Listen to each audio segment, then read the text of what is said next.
प्यारे की जय, बोलिए श्री सतगुरु महाराज की जय।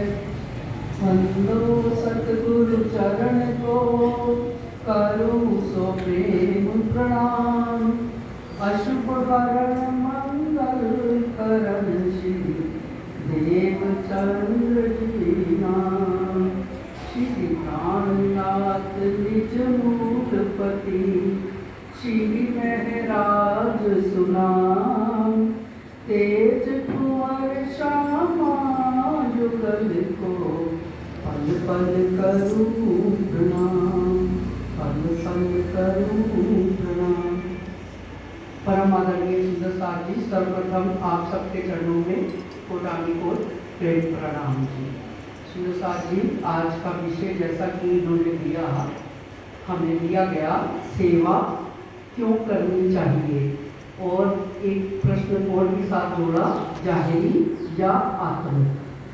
तो ये भी कहा गया, निर्देश दिया गया कि विषय से बाहर नहीं जाना, लेकिन हमें थोड़ा सा ये तो, अगर किसी बालक का प्रश्न है कि सेवा क्यों करनी चाहिए, तो उसके लिए जो उत्तर देना है, तो मैं सीधा साधा एक बचपन में ही एक श्लोक पढ़ा था, वो बोल के आपको उसका मतलब समझाऊंगी कि सेवा क्यों करनी चाहिए। कि बच्चों को समझाना है तो अवश्य हमें उनको ये बताना चाहिए, अभिवादनशीलस्य नित्य वृद्धोपसेविना चत्वारि तस्य वर्धन्ते आयु विद्या यशो बल। बच्चे को सीधे स्वरूप में, सीधे से रूप में हम इसका अर्थ समझाकर कि जो नित्य प्रति अपने से बड़ों को प्रणाम करता है और अपने से बड़ों की सेवा करता है प्रेम पूर्वक, तो उसकी चार वस्तुएं अप्रत्याशित रूप से बढ़ती हैं। आयु बढ़ती है, विद्या बढ़ती है, यश बढ़ता है और बल बढ़ता है। ये तो एक बालक के प्रश्न का साधारण उत्तर है।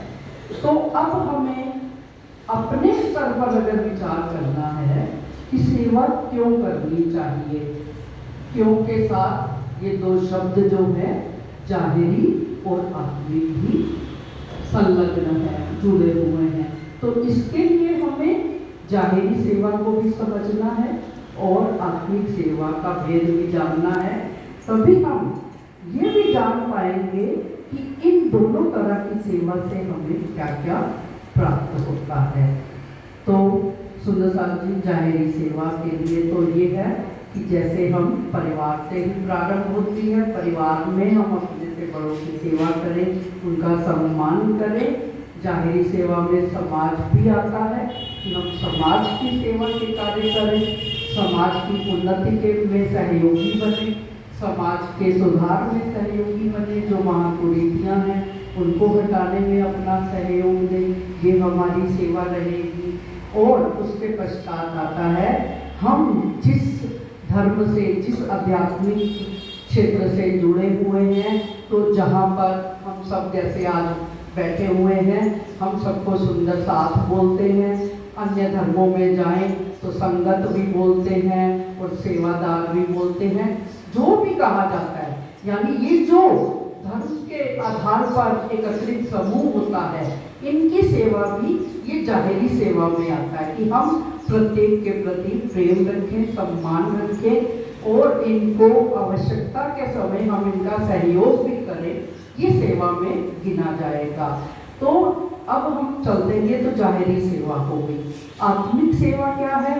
तो आत्मा के जो सोपान है, मैं जब भी मंदिर में जाती हूँ, आज मेरा विशेष ध्यान इसी पे बात पे गया कि ये जो प्रत्येक जहाँ पर हमारे स्वरूप साहब सिंहासन बना हुआ है, 3 सीढ़ियाँ बनी होती हैं, तब राज्य श्यामा जी का स्वरूप विराजमान होता है। तो पहली सीढ़ी में मैं गिनती हूँ संसार और परिवार की सेवा। हम जब अगली सीढ़ी पे चढ़े तो सुंदर साथ की सेवा। जब हम तीसरी सीढ़ी पे हमने धनी से मिलन करना है, तो वो सेवा जो है वो आत्मिक सेवा है, प्रियतम से मिलना है। तो हमें समाज, परिवार, संसार और यहाँ तक कि हमें, क्योंकि मिलन तो एकांत में ही आत्मा और परमात्मा का होगा, तो ये सब सुंदर साथ भी हमसे दृष्टि से हट जाएंगे। केवल हमारी दृष्टि जो होगी अपने धाम धनी की ओर होगी। तो धाम धनी की सेवा कैसे करनी है? जाहिरी सेवा में तो परिवार, समाज, संस्थान, संस्थाएं सब आ गई। आत्मिक सेवा में क्या आता है कि आत्मिक सेवा जो परम धाम, जो पन्ना जी में जब महामती जी श्री प्राणनाथ जी जागरी यात्रा करते हुए पूरे विश्व में करें, भारत में आसपास के द्वीप समूहों में भी जागरी यात्रा करते हुए पन्ना जी में पहुंचे, तो जिस तरह से वहां उनके साथ रहने वाले सुंदर साथ ने सेवा करके दिखाई, अष्टपहर की जो सेवा, उसको हम कभी भी जाहिरी सेवा में नहीं गिनेंगे, क्योंकि अष्टपहर दिन 64 घड़ियां निश दिन पियू पियू पियू कहिए, सदा आनंद मंगल भी रहिए। वो सेवा जो है हमें आनंद प्राप्त कराती है, निरानंद में मिला देती है वो सेवा। हालांकि सेवा के विषय में हमारे पूर्व वक्ताओं ने बहुत बातें की, जो मेरे मन में थोड़े से विचार आए, मैं उसको उनको आपके साथ साझा कर रही हूँ। तो आत्मिक सेवा में क्या है कि जब हम प्रेम हृदय में लेकर अपने प्रियतम को, जिस तरह की हमें वाणी में और जो 10-11 वर्ष श्री पन्ना जी में सुंदर साथ ने सेवा की, जिनके सेवा के जो 36 कारखाने भी बनाए गए, अभी भी प्रीतम साहब के अनेक प्रसंगों की बात हो रही थी, तो लालदास जी ने जो सेवा करने के लिए 36 विभाग बना दिए, उसमें उसको प्रीतम साहब में कारखाने करके कहा है। तो 36 विभाग क्यों बांटे कि सब सुंदर साथ कोई ना कोई छोटी ना छोटी सेवा, छोटी से छोटी सेवा भी अपना एक कर्तव्य समझकर, अपना एक समर्पण भाव लेकर के जो करें, प्रेम पूर्वक करें, वो सेवा अलग अलग प्रत्येक सुंदर साथ को दी गई थी 36 कारखानों के 36 विभागों के माध्यम से। तो सेवा का तो अत्यधिक महत्व है। सेवा का परिणाम क्या होता है वो भी हम पूर्व वक्ताओं से सुन चुके हैं कि देवचंद्र जी ने भी सेवा से प्राप्त किया, अपने सतगुरु की सेवा की तो उनको वस्त्रों की सेवा और अपनी प्राण प्रियतम से मिलने का अवसर मिल गया, रास में रास के स्वरूप का दीदार हो गया, ब्रिज में पहुंच गए, यशोदा जी के द्वार पहुंच गए, कृष्ण जी का पता पूछ लिया, ये सेवा का फल प्राप्त हुआ। तो हमें तो अब धनी जी की अपार कृपा से, श्री राज शर्मा जी की अपार कृपा से लक्ष्य मिल चुका है। प्रेम हुतो ब्रिज रास में, सो तो हुतो लक्ष्य बिन।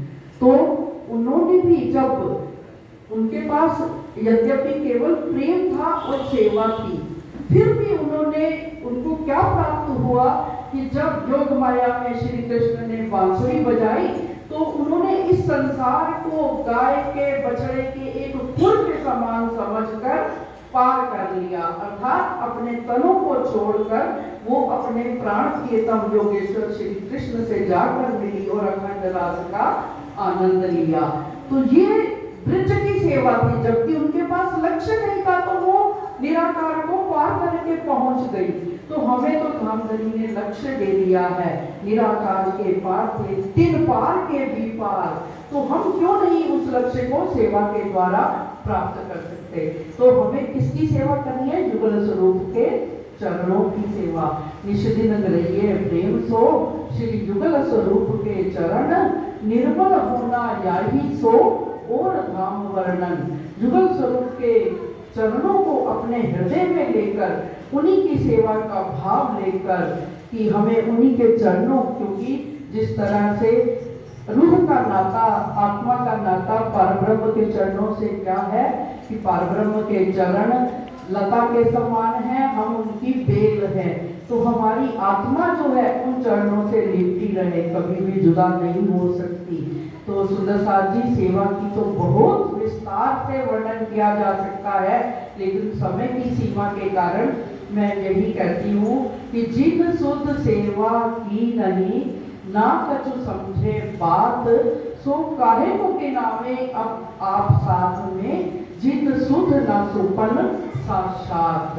तो हमें ऐसे सुंदर साथ, ऐसे व्यक्ति जो जिनको ना तो इस संसार की सुध है, ना स्वप्ने की सुध है, और ना ही परम धाम की सुध है, अर्थात वो ताकत लेकर भी जो इसको अमल में नहीं लाते, रहनी में नहीं लाते, अपने व्यवहार में नहीं लाते, ऐसे सुंदर साथ हम कहलाने योग्य नहीं है। हम किसी को नहीं कह सकते, हम स्वयं का आत्मनिरीक्षण करें, इसके लिए ये वाणी आई है। ये संसार 14 जो लोगों का ब्रह्मांड है, तो इसलिए वो 3 सीढ़ियों की बात में एक बात मैं और जोड़ना चाहूंगी कि जिस तरह वामन अवतार उन्होंने 3 पग में पूरी धरती नाप ली थी, चौथा पग विष्णु जी ने अपना स्वयं का रख दिया था आगे शीश, तो ये 3 स्टेप बड़े महत्वपूर्ण होते हैं। तो 3 प्रकार की ही सृष्टि है, 3 प्रकार के ही जीव हैं, और 3 प्रकार की ही माया है, और 3 ही लोक है। सब यही कहते हैं ना, 14 लोगों का ब्रह्मांड, तो क्षर का ब्रह्मांड, फिर अक्षर का ब्रह्मांड, और फिर परम धाम। तो हमारा लक्ष्य हमें पता है सुंदर साथ जी, और हमें मार्ग भी पता चल गया कि कैसे पाना है अपने लक्ष्य को। हमारे सदगुरु तो इतने मेहरबान, अभी आज हमारे भाई साहब भजन बोल रहे थे, प्राणनाथ जिस पे मेहरबान हो जाए, धनी नाम जिस पे मेहरबान हो जाए, उसका जीवन महान हो जाए। तो हमें अपने जीवन को महान कैसे बनाना है कि धनी को प्राप्त करने का प्रयास करते हुए और अच्छे गुणों को अपनाते हुए प्रेम और सेवा को भी बढ़ाना है। सेवा करेंगे तो प्रेम भाव बढ़ेगा। जैसे आज हमारी भाभी श्री ने भी बहुत अच्छे, मुझे तो लगा प्रथम बार उन्होंने लिखकर प्रयास किया, तो इतना अच्छा प्रयास कि आगे चल के वो और अधिक वर्णन कर पाएंगी आप सबके सामने। आप सबका प्रेम उनको इतना मिला कि उन्होंने आज इतना अच्छे शब्दों में अपने दिल के भाव को, मैं तो वही आश्चर्यचकित हो रही थी कि उन्होंने बिना कुछ बोले, कभी भी ज्यादा वार्ता भी नहीं की इस बारे में, केवल सुन के, और उनको नूर भी नजर आया, रोशनी भी, सुगंधी भी, तो परम धाम की सुगंधी मिल गई, ऐसी निर्मल आत्मा। तो धाम धनी जो चुनते हैं, अभी हमारी ममता भाभी ने भी कहा कि धनी स्वयं चुन लेते हैं उनको, तो शायद मैं तो यही समझती हूँ धनी ने हमें भी चुना है, इसलिए हमारा जन्म ही ऐसे स्थान पर हुआ जहाँ धाम धनी के अपार मेहर बरस रही थी, मंदिर भी था, सुंदर साथ भी थे, और उन्होंने हमें पहचान के यही भेजा कि मैं तो पूर्ण रूप से यही विश्वास। और एक जो विचार बिंदु है मेरे मन में और आ रहा है, मैं जरूर बोलूंगी, समय मिला क्षमा करूंगी तो लेकिन 2 मिनट की ही बात है कि हम परम धाम का ध्यान करते हैं, मूल मिलावे का ध्यान करते हैं, तो उसके जो 4 द्वार हैं, पूर्व पश्चिम उत्तर दक्षिण 4 द्वार हैं, उन चारों को प्राप्ति के यहाँ पर 4 साधन भी बताए हैं। किसी भी साधन को अगर एकदम हम समर्पित होकर अपना ले, और वो साधन कौन से हैं? इष्ट, ईमान, प्रेम, इष्ट, ईमान, सेवा और सिमरन, नहीं मैं भूल गई, क्षमा चाहती हूँ, कि इष्ट, ईमान, सेवा और ज्ञान, हाँ जी, इलम, कि ये 4 द्वार, चारों द्वार, किसी भी हम द्वार से प्रवेश करके अपने धामधनी के पास पहुंच सकते हैं। सुंदर साथ जी भूल जाते हैं, अब हम क्षमा चाहती हूँ, इसलिए इन्हीं शब्दों को स्वीकार करें और भूल चूक को क्षमा करें। बोलिए श्री प्राणनाथ प्यारे की जय, सतगुरु महाराज की जय, समस्त सुंदर साथ की जय।